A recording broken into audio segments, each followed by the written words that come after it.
As I've been doing these interviews, I know I say it every time, but every time I do one of these interviews, I come away feeling like it was even more powerful than I expected going in, and I just continue to get amazing guests. I'm so grateful to be able to talk today to America's crisis coach, which I think is perfect for this show because she'll know exactly where you guys are all coming from the doinglifewithfaydra.com website, Faydra Koenig. Say hi Hi, to that, how are Phaedra. you? Oh, I had a little trouble switching to your shot. Am I with you, Phaedra? Yeah.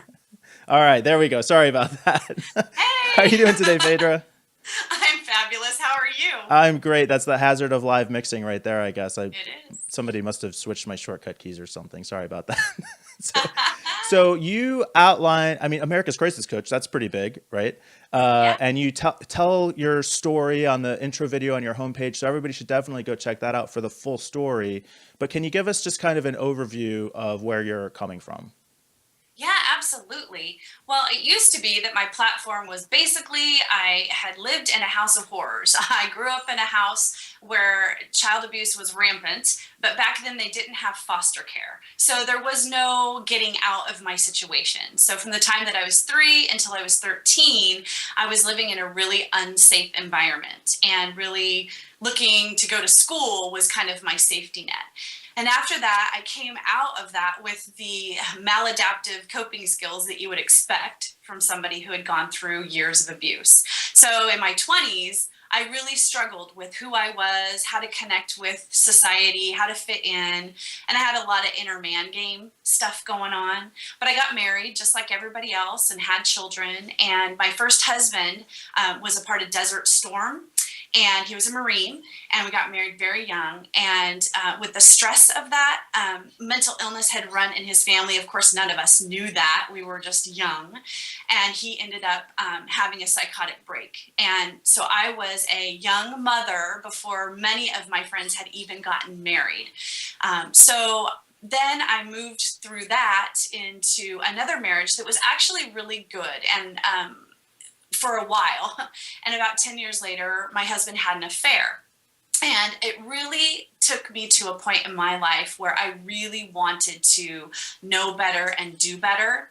And I moved through a lot of that turmoil that I had just kind of brought up through life and move forward and move through it. And everything really started to change for me. Every opportunity I had ever wanted, all the natural gifts that I had as a child that had been stifled because of the way I was living, they all started to be a benefit for me. And I honed my skills. I got healthy as a person, and things were going really, really well. I was up and coming. I was writing books, doing amazing things. And in 2008, I started dating someone after being single for a really long time. And he was a great guy. Our children really connected well. We had a really awesome relationship, but he was going through some stuff during 2008. That's the market crash, right? So he was a business person during that time, and he faced some accusations, white collar accusations from things long before I ever knew him. And I got caught up in that. We thought that things were going to go our way, and they didn't. He ended up convicted, and it shattered my world. From this point, I had gone from abuse, all that really changed my world, had become known in pop culture at the time as America's divorce coach because I had helped people heal from going through traumatic divorces. But now all of a sudden, I was tied to this really big public scandal, and it rocked my world. It literally brought me to the brink of suicide. When people reject you at that level, it's incredibly hard to bounce back from. I had thought that child abuse, all that stuff, that was tough. Going through infidelity in the town where I lived, we were business owners, and it was pretty scandalous, I thought. But that was nothing compared to what I went through later. So I really imploded for about a year because I didn't know who I was. I was tied to something that really I had nothing to do with. I was never even a part of his life when all that was going on. And I had to really, really dig deep. And I did. and it took time and it took a lot of effort, but then I totally came out the other side. And now I rebranded to America's Crisis Coach because my niche was really too narrow and it didn't fit with the new information that I had, the new ways of coping that I had, and the really the victorious outcome considering where I had gone. So rebranded and everything changed for me. Now I connect with people at a much richer level with a lot more wisdom. And it's amazing how many people have had really traumatic life experiences, not just as children, but midlife, all along the way of life. And they need somebody to connect to. And I've kind of become that conduit. And what I thought was going to be really shameful and my ruin, it actually became my springboard. And that's my message now, is that our mess literally can be our message. I know that's a cliche. And the whole be the change, I had to be the change for myself because I didn't know anybody who'd gone through like a scandal. That's something you see on television, right? It's a thread you see on CSI or I don't know, something like that. So I had to become that, and now I get to pay that forward to people. And so that's my long-winded answer to your question. It is. And so well qualified to speak about crisis, it sounds like. Yeah, I mean, tied to that, I have a bachelor's and a master's degree in psychology. So before my online entrepreneurial work, I worked for 20 years in the field of mental health, social work, and family courts. So I have this really strong work experience and education that I can couple with my own experience, plus working with hundreds, literally hundreds of people over those 20 years with all varying levels of crisis in their life.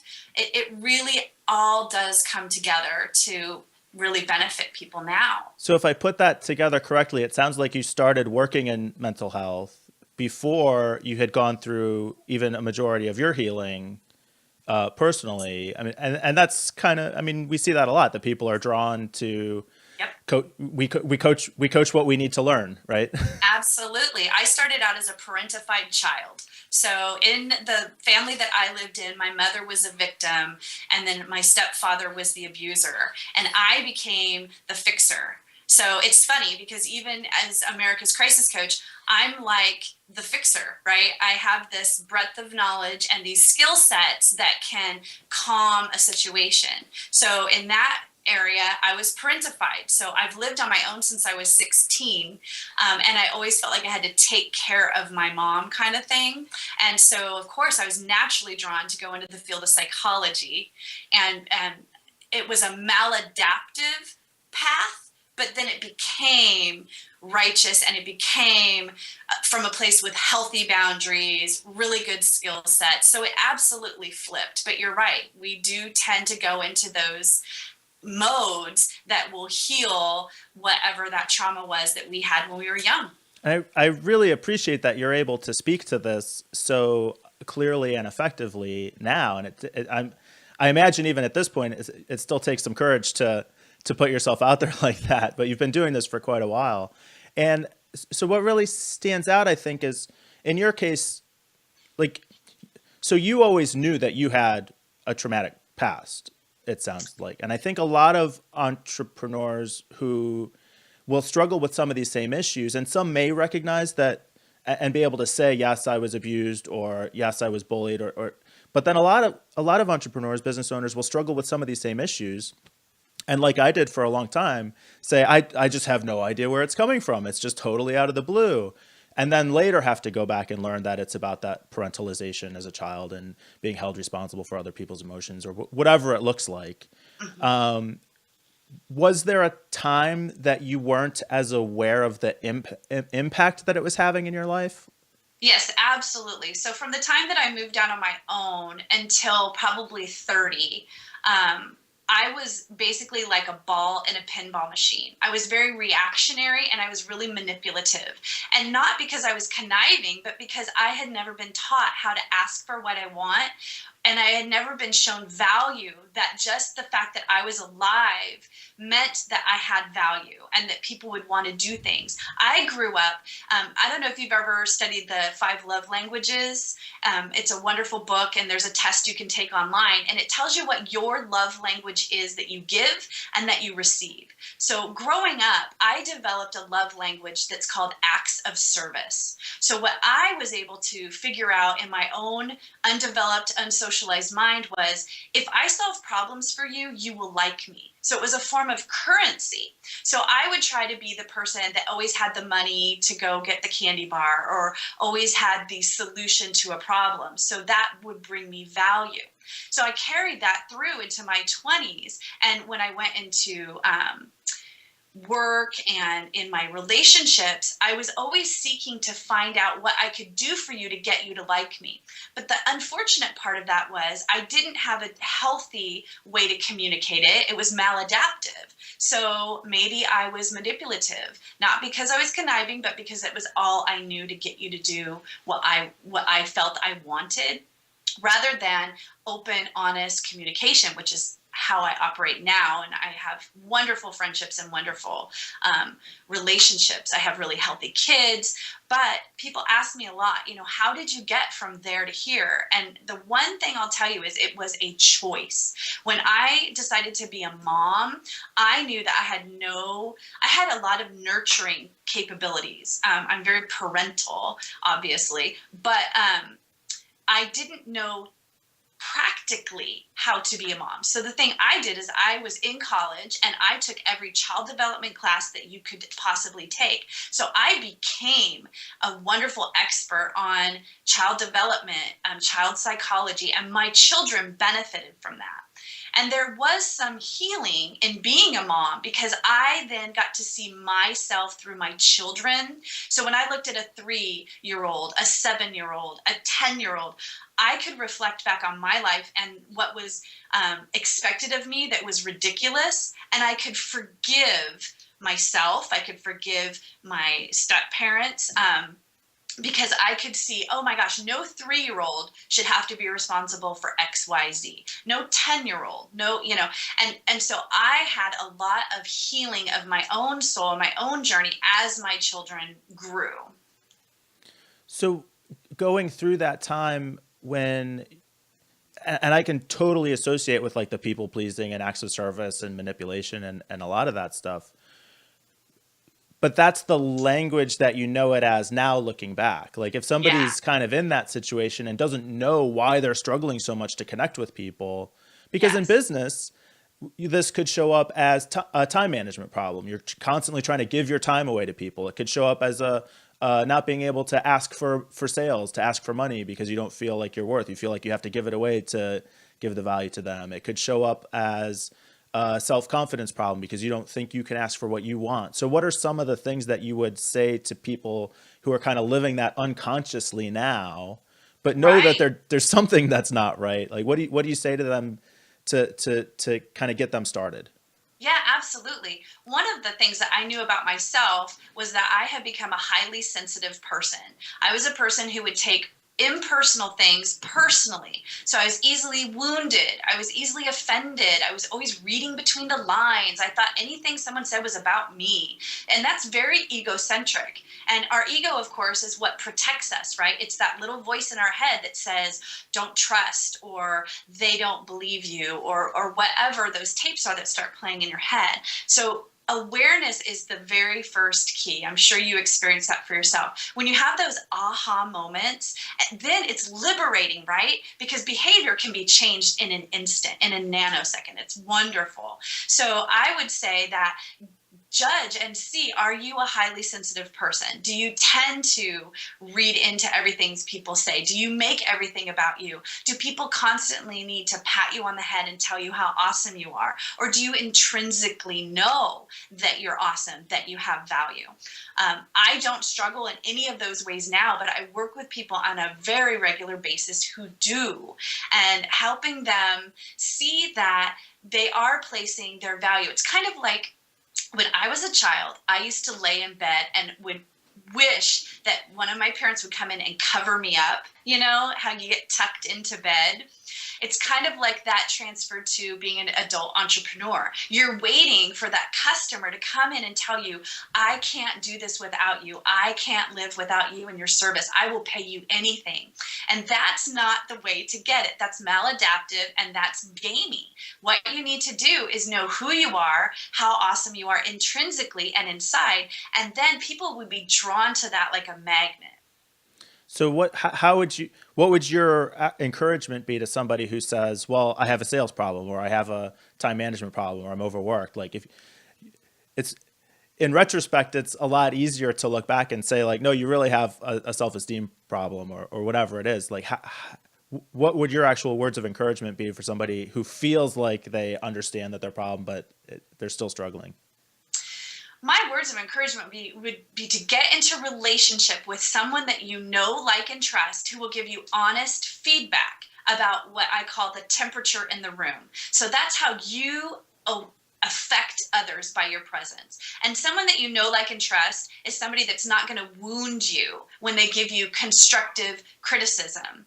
And if you're open to that, then you have the opportunity to make changes. So if your body language is giving off a mixed message from what your words are saying, or if your demeanor, or even your pitch, if you can get that feedback from somebody that can, you know, mold you and give you alternatives. A lot of times people tell you what you're doing wrong, but they won't necessarily tell you what to do to make it right. But what I love about what you're doing for your nation and your tribe is that you're actually showing them how it's that residual stuff from when they were younger that creeps on over into who they want to be now. So I love what you're doing with that.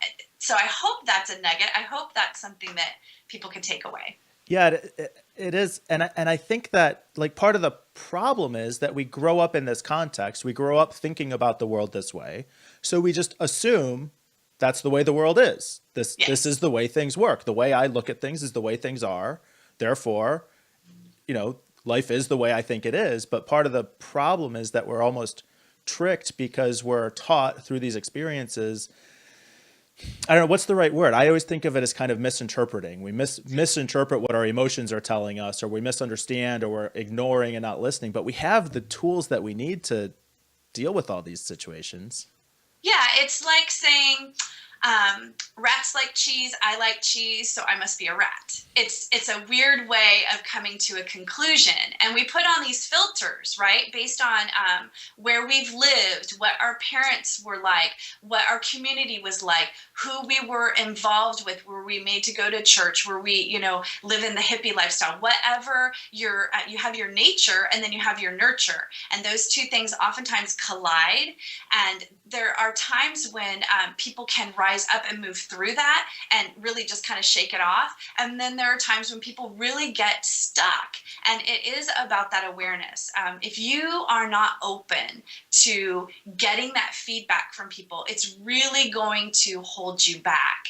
You have to take that leap of courage, but you also have to pick really valuable people to give you that feedback. A lot of times, you know, we run around, if you're an eagle running around with turkeys and the turkeys are giving you the feedback, how are you ever really going to modify and grow? So there's that saying, you know, you're like the 5 people you spend the most time with, but I always expand that. You're also the sum of the 5 foods that you eat the most, the 5 activities that you participate in, the 5 books that you read, the 5 ways that you recreate.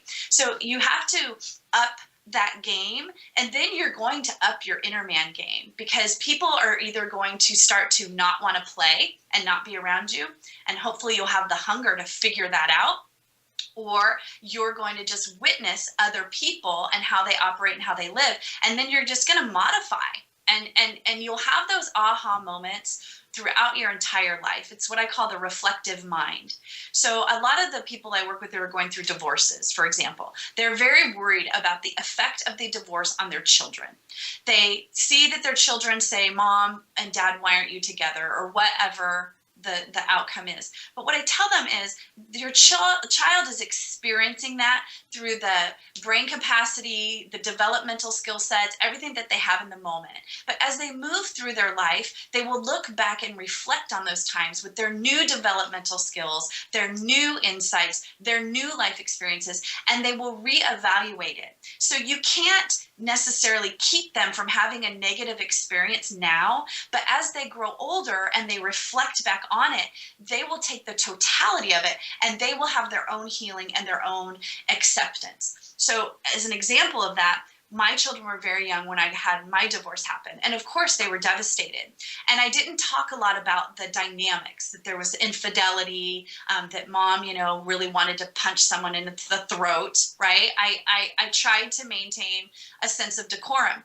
And what happened was, as my children grew up, now they're young women, and, they've dated or they've had long-term relationships, and maybe they've seen friends have cheating or whatever. Now they look at it and go, oh, mom was just a human woman going through an experience. So I see, having had grown children now, the path of how it goes. So it's the same way in anything that we do in our lives. As you gain more wisdom, as you read better books, you go to more conferences, you get different skill sets, you run around with really awesome entrepreneurs, you're going to have your aha moments.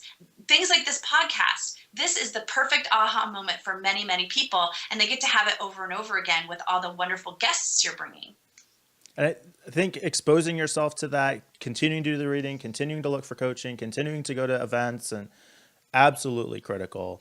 And one thing that you said in the middle is about the importance of picking the right person. Mm-hmm. So one of the core things that I kind of struggled with is trusting myself. So I would be very quick to give trust to somebody who didn't deserve it if I thought they could fix me or solve my problem. So how do you balance that? If it's important to pick somebody that you trust, but trust is one of the things that's kind of a core mistake, what bridges that? How do you know that you're making a good choice there? Well, what bridges it is what we call failing forward. So what bridges it is you trust the wrong person and you get the result, and you learn lessons from that. And then it filters how you trust the next time. If you find that you are acting the same way over and over and over again, then I would strongly suggest going and getting some form of short-term therapy, because there may be just a real root thing that you're just completely blind to that could be, healed. But basically, it's failing forward. It's, if you put your hand on a hot stove once, you're never going to do it again, right? So sometimes you get that real quick, never going to happen again reaction, and sometimes it's a little bit more subtle. So you wake up one day and you realize you're in relationship with the same type of person that you were over and over again. So it isn't a quick fix. It's about checking your gut, right? We all have that sixth sense, that inner sense of something's not quite right, and again, reflecting back and looking at your life in its totality. So as you resonate with other people, as you start to get healthier in your own way, people are going to come into your path that are well suited. It's that saying that when the student is ready, the teacher appears. That's the type of stuff that happens. And your job is really only just to keep your eyes wide open for opportunities and be willing to participate. Yeah, that's one of the things I hear a lot is people say, well, I want to try therapy, but I don't know how it works. Well, it's not your job to know how it works. It's your job to go, and it's the therapist's job to know how it works. So just go. Absolutely. And here's what I love. I'm trained as a therapist, but I work as a coach. And there's this distinctive reason why. Therapists is all about, well, how do you feel about that? Well, let's talk about that. It's this long process, and it could be 6 weeks, it could be 6 years. Really, it's really about you. It's client driven. And the therapist most likely isn't going to analyze you one meeting and then the next meeting tell you everything that's wrong with you. It'll be a little bit more subtle. But with coaching, it's just like the word entails, coach. If you think about a football coach, he's going to stand on the sidelines and not ask the quarterback, well, I don't know, what do you think we should do? How does it make you feel if you throw a pass or if you do a handoff? So coaching is dramatically different. And in my line of work, I feel coaching is more effective, but I work in a team situation with therapy. So I oftentimes will tell somebody, hey, I'm really getting a sense that you could benefit from some short-term therapy. You might want to focus on this issue. I could be wrong, but you could at least start with this. And a lot of times there'll be a parallel. Well, people are getting quality coaching and they're also getting therapy at the same time. And then there's really a trifecta for that, though, and that's masterminding.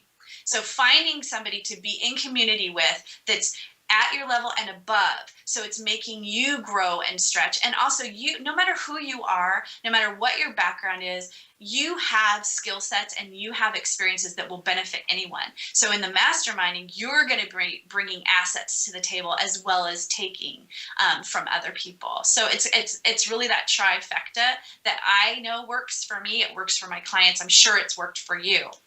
Yeah, those are great distinctions. Do you find that the kind of person who's typically attracted to you is someone who shares some of the same issues that you've had with the people pleasing and serving and that kind of thing, or are there other flavors of that you'll typically see? The person who's attracted to me is not that person because I don't present that way in life now. So, but I will spot that in people quite easily. And if they're at a place where they're ready to address it, they really resonate with me. I'm kind of a butt kicking, no nonsense, put it out there person. So if you're highly sensitive, I have to work really hard to be in relationship with you.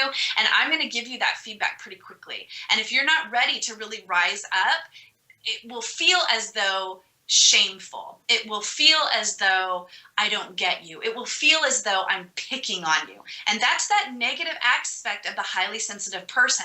I was there, I totally get it. And I explain that to people. It's like, I don't take any prisoners because I needed to make those changes myself. And here's my outcomes. You know, I have a thriving business. I have healthy family. I have really broad shoulders. I'm able to withstand a lot of chaos and stay calm throughout it all. So those are skill sets that I developed based on being a train wreck, you know, in my teens and my 20s. So the people who resonate with me are generally educated, motivated, no nonsense, hungry people who want to make change. Oh, and by the way, I was trapped in an avalanche. Or, oh, by the way, I'm facing a family scandal. Or, oh, by the way, my son was murdered. So those are the people that are coming to me with regularity. So that's an interesting distinction. Are those people who have already done a lot of the healing that they need to do, or that's not really their challenge? No, I really do see everything. It's a spectrum, right? There are people who have never had a bad thing happen to them in their lives, and now all of a sudden something tragic's happening. They're in their 30s.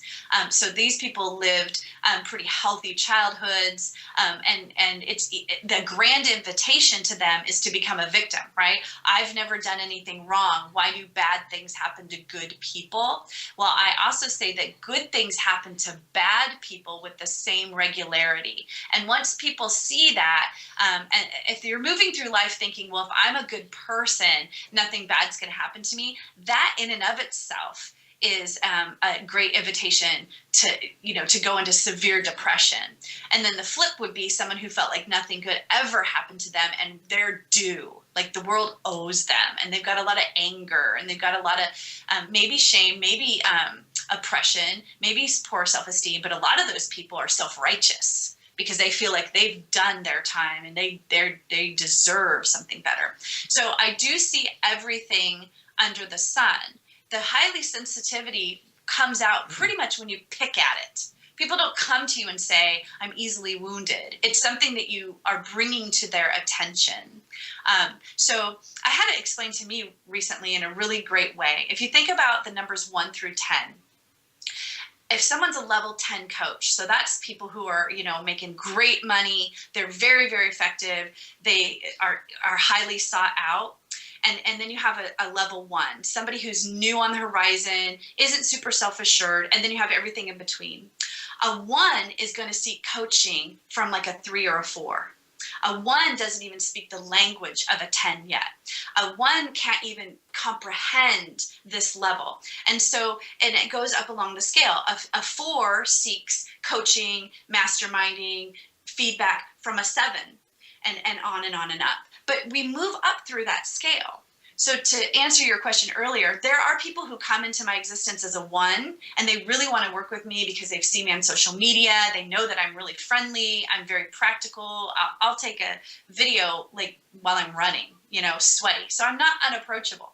But we don't speak the same language. So what I'm going to ask them to look at and challenge and rise up to is going to scare the crap out of them, right? So I might refer them to someone who's a 3 or a 4. But then I ideally want to attract the 8s that want to work with me and be like, oh, Faydra, I'll listen to what you say. I'm willing to look at what you want me to look at. And oh yeah, aha moments, just boom, boom, boom. So this is where the idea of a crisis comes into play. Is it somebody who Yes. really is dealing with a specific, intense, traumatic, discrete event, not necessarily an ongoing depression or anxiety or something like that? Right. Well, I'm equipped to work with that. That's not my avatar. And that's a big part of our entrepreneurial lifestyle is you really need to know who you want to serve and at what level. So yes, while I can address that, and I do, I work with clients a lot. I call it gap coaching. A lot of entrepreneurs know where they want to be, but they're not yet there yet. And they're working with business coaches who tell them all the steps they need to take, but then they're not taking the action. And those business coaches will refer them to me because they know, having watched me work, it's an inner man thing. And I team coach with a lot of business coaches because they want their people to have those breakthroughs because they want the successes for their clients, and their clients are frustrating to them because they're giving them all the answers, but they're not taking the action. So it's an inner man thing. So in that way, yes, that person's not in quote crisis, right? But they have some underlying malaise that's keeping them from taking big action. So those people have really great aha moments too, and they aren't necessarily in something traumatic. So what happened in between where you were and where you are now? Yeah. Like so you didn't heal and then stay where you were. You healed and exploded, right? What broke that free? What opened that up? Yes, thank you for asking me that because that's like my flagship. I get really excited and want to tell the world about because it's pretty recent. So when I healed from my divorce and the infidelity, I was about 34. That life changed dramatically. I started to get promotions at work. I started to have really great friendships. I started to have fun. I learned how to live and do anything by myself. I traveled all over. I would go to the movies alone. I would do all these really fun things. And so I was kind of on this trajectory. I started writing newspaper columns. I started blogging before blogging was a thing. And I started having this feeling that I was actually going to do something meaningful with what I'd been through. So then I'm kind of going along like this. And then I encountered Jim, and everything kind of intersected. He was on his way down. And so it kind of caused me, like if you can imagine, 2 planes crashing. So all of a sudden, I really had a crisis of identity. And I felt when people say shame on you, I knew what that meant because people were putting shame on me that I didn't feel I deserved, that I knew I didn't do anything, but I was pushing against it. And eventually you get weary, right? You're fighting against something that you feel you can't control. Even though, again, I'm a good person. Why is this happening to me? So I got very depressed only because I didn't know what to do. I didn't have anybody there to model for me, here's the way out. So I really imploded. I only went out of the house if I had to. I suspected in my mind that people were whispering about me. I really couldn't know. So I was desperate. I'm a great person. I'm 10 feet tall and bulletproof, and I have a big personality. And to be sitting in my home doing nothing, it's kind of like if you're a herding dog and they don't let you go out and run. You start to go in circles and chase your tail, right? So I made a conscious effort to try something. And there was a group of women, it's called the Beachpreneurs, a group of women who rent a beach house in Pensacola, Florida. And I went there with the goal of just telling my story and seeing what happened. Basically, I felt like, okay, I'm getting to the point where I'm thinking suicide might be my only option. I'm smart enough to know better. I'm a mental health professional. I'm going to go be around women smarter than me, put it all out there, and see what the feedback is. So I went, and there were 13 of us. And the first couple of days, I was pretty reserved, and then we got a chance to tell our stories. And I was a heaving, sobbing mess telling this story, and so scared that people were going to reject me, that people were going to say, we don't have any clue what we can do for you. But I had a total opposite reaction. These women had known me from social media. They had seen me at events. They were so shocked that I was living as well as I was, considering I had cut myself off, so to speak. So for me, that was a game changer, because they saw what I couldn't see. And I chose to believe what they saw until I could see it myself. So I started just putting one foot in front of the other, and I rebranded, and I did that video that's on my site, because I want to be transparent. I don't want it to be a white elephant in the room. I don't want to work with somebody and then have them say, well, don't you know what she went through? Don't you know? I want to just put it out there. And it was a game changer. Everything for me changed. When I stopped letting shame rule me and just said, you know what? Here I am. This is what I have. I am coming to the table with the best version of me that I've ever been. And I'm willing to see where the cards fall.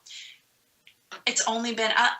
It's only been up. And to help the people to the magnitude that I have, some of the phone calls that I get, some of the clients that I get, it's one of those times where you go, okay, it's all worth it now.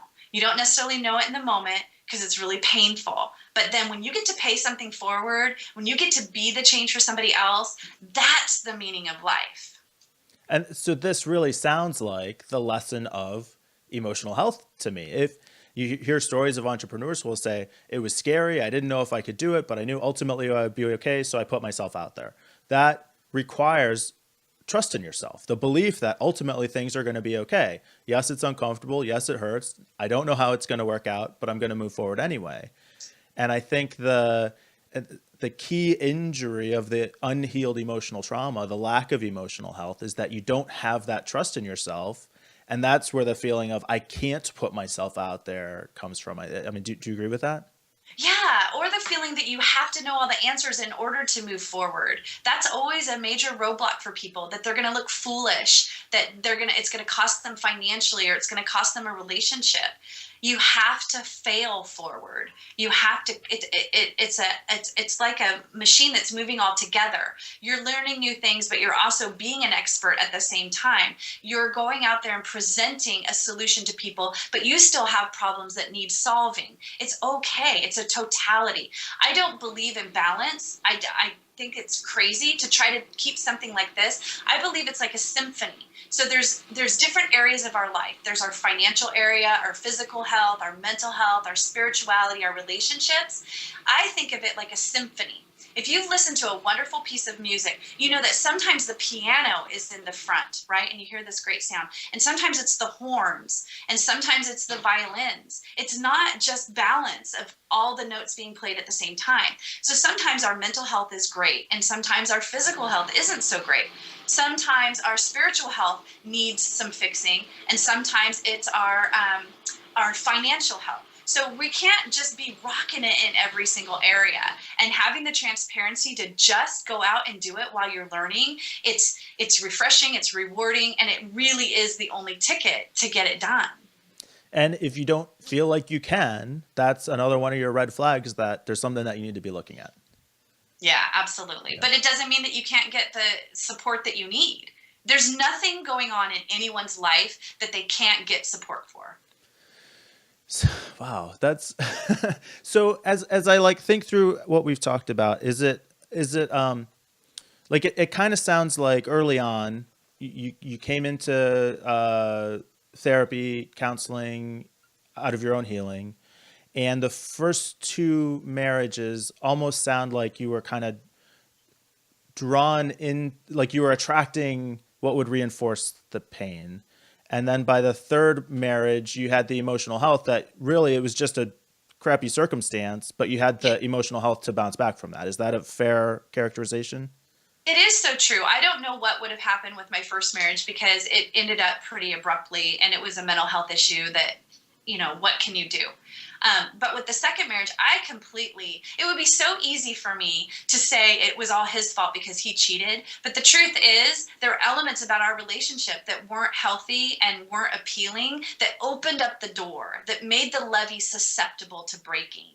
And I mean, the good news is I wrote, 8 books after the divorce healing, and they're powerful books, and they've made a great impact on people. So I own my part in that. I don't sit there and say, well, he cheated, so I'm the victim. That is so not true. The cheating was the outcome or the byproduct of an unhealthy relationship. I wish that I could be me back then. But yes, it definitely, not being a victim was a huge pivot for me. It was so easy for me to think everybody has it easier than me. Everybody has things better than I do, based on the childhood and the early relationship situations I had. But I choose to say, what is it about me? I'm the common denominator in all this. Right? I'm the one who is out there affecting or infecting people, right? I don't want to infect you. I want to be the best version of me. So I made it my goal to be that person, but it's not isn't a job with a deadline, right? It's still at 46. I'm learning new skill sets. But yes, unfortunately, my current situation, I'm like a widow without the death. But it's actually been the best relationship I ever had because I'm just the best version of me that I've ever been. Which really highlights that emotional health doesn't guarantee you're never going to be unhappy, or you're never going to be hurt, or you're never going to have a crisis, or even that it's going to necessarily feel any better or be easier to deal with when it happens. It still totally sucks, and you're still going to have to deal with that, and you're still going to have to fight your way through it. But it's recognizing that you've got the tools. You can get through it. You are going to be okay. Yeah, it gives you that peace beyond understanding that people say. That's what people say to me very routinely. Faydra, how do you stay so peaceful? How do you, always smile? How are you always positive? I'm pretty snarky. I'm pretty funny. I do use humor to cope with things, but I'm very just upfront. People have said recently about how is it that you just stay so even keeled? Well, I have plans in place to help myself stay that way. So if I don't want to feel too emotionally overwhelmed, I'm not going to go to movies that are going to erupt those emotions, right? I'm not going to listen to certain songs that are just going to take me down some dark path. I'm not going to sit there and binge eat and do activities. I will literally, if I start to feel like I want to go down a certain road, I will do what's called a pattern interrupt. So I will say, what I'd really like to do now is go eat an entire bag of chocolate covered pretzels. I'll say to myself, I could do that. That's a choice. And sometimes I say yes. But what I also could do is go get my headphones and go take, a power walk and listen to a great podcast. That pattern interrupt is going to completely change my chemical balance in my head and my inner man game. So those kinds of, I call them life hacks. Those are the life hacks that anybody can do when they're tempted to go down a negative road. And that awareness is so true. The binge eating is a great example, because stress eating is something I always have struggled with, but I didn't know it. And a year or so ago, I said something to my wife. I'm like, I don't know, this idea of emotional eating is kind of interesting. Do you think I do that? And she's like, are you kidding me? You do it all the time. But I had no awareness. And now, just like you said, it's a real red flag, because I'll sometimes see that behavior, or I'll see the desire pop up before I'm fully aware of the anxiety that's behind it. And it can really be a clue to look at, like, maybe there's something going on that you need to be paying attention to right now. Yeah, absolutely. And one of the tips that I give when I'm on podcasts, people say, what's your insider tip? I always say to keep your blood sugar stable. Because if we're sitting here as entrepreneurs, a lot of times we're at a desktop and time is just going by, and all of a sudden you're just like ravenously hungry and you're thinking about carbs or whatever. But if you keep your blood sugar steady all during the day by eating appropriately and planning ahead, you don't have those big crashes. So your emotional, that's the byproduct, the emotional stability is there because your blood sugar level is stable. So little tiny hacks like that make a big difference. Yeah. And just paying attention and taking care of business, right? Absolutely. So, Oh, go ahead. oh, you've mentioned a couple times the inner man game. What's the summary of that? So the inner man game is that what I call the trickster. It's that little voice in your head that is always protecting your ego. Your ego is your survival mechanism. It's what wants to keep you safe. So it's either going to tell you you're crap or other people are crap or whatever negative tape that plays in your head. So that's your inner man game. And so when we peel back the curtain and we look at what's going on in that inner man, that's where we get to have those aha moments and make those small little tweaks that make massive results. You get to take massive action. You're not going to be concerned about getting on a plane and going to a like podcast movement or something like that. A lot of people I talk to say, I'm really comfortable in my house, but I don't want to put myself out there. And maybe they need a haircut. Maybe they need, to do something about their appearance or what have you. That's all inner man game stuff. This has been a great interview, and I'm so glad we were able to connect with this, because what I really want people to hear is that, like, I get that the situation that you're in right now sucks and that you don't know what to do about it, but you don't have to stay there. You're not stuck there. And it starts with awareness. It's a process. It's something that you have to work through. And what I love about highlighting stories from people like you is that it shows the other side. I think it's so easy for people to look and say, oh, well, she's Faydra Koenig. She's got books and she's got coaching. And of course she's happy. She's so successful. But that's a reflection of who you've become, not that life wasn't there for you before you created it around yourself. So, and I'm so glad you're able to come and speak to this. So what's next for you? Where do we go from here? Well, my next big thing is my podcast, and I'm really excited about it because I'm gathering interviews from people from all walks of life, and people who've been bitten by a shark, people who've been trapped in an avalanche, people who unfortunately have had family members murdered. Plus, I'm bringing people that help people. So conversations like you and I are having, people are going to have access to understand, wow, somebody else did this. Because it's interesting to me as a social scientist how one event can happen and one person will have one reaction and another the total opposite. So say your child unfortunately is tragically killed by a drunk driver, and you go out and you start Mothers Against Drunk Driving. Or you go and you climb into your bed and, your house crumbles, your other surviving children lose their mom, the house goes into foreclosure. Why is it that the same event can be handled two totally different ways? So I'm bringing people to the table who have chose to be victors, not victims. And what's your secret sauce? What did you do to keep one foot in front of the other? Because I want people to know that there's tons of us out there. Do you have a theory? Yes, I do. It's grit. That's my theory. I think that some people are born with grit and they just don't give up. I tell a story about when a small child, no social skills, but the same really upbeat, positive attitude. And I'd go to school and I'd talk because that's the gift I've been given. But I didn't have parents there, molding me and showing me how to do it in the appropriate ways. And I had a 5th grade teacher who used to put a box over my head when I talked too much. And back then, they used public forms of humiliation to get the whole group to conform. So for me, the message I was getting was, I'm so bad that I have to wear a box over my head at school. And I'm so bad at home that I get beaten and I get sexually molested. Like, why am I even here? But now I get paid a lot of money to speak, and I get paid a lot of money to share these stories. So we can't always know when we're in the middle of our crisis that it does have a purpose, but it does. All you have to do is choose it, because there is a gap in the world that only you can fill with your story, your unique experiences, and your unique perception. So we need all of these things to happen, and people to come out from behind them and share them with the world. So it turns out that you have grit. But in I think your I do. 20s, maybe you didn't know that and it could have gone either way. Yeah, I had every invitation to fail. I was a fish out of water. I wanted to be that soccer mom that wanted the minivan and, you know, just that quiet life. And I always wanted more, and I didn't know that it was possible. And now I do. And I wouldn't change it for anything. That is very cool. And again, I'm so grateful that you're able to share the stories. You speak to it so effectively. You're absolutely a 10. I look forward to hearing your new podcast. What do we need to wrap up here?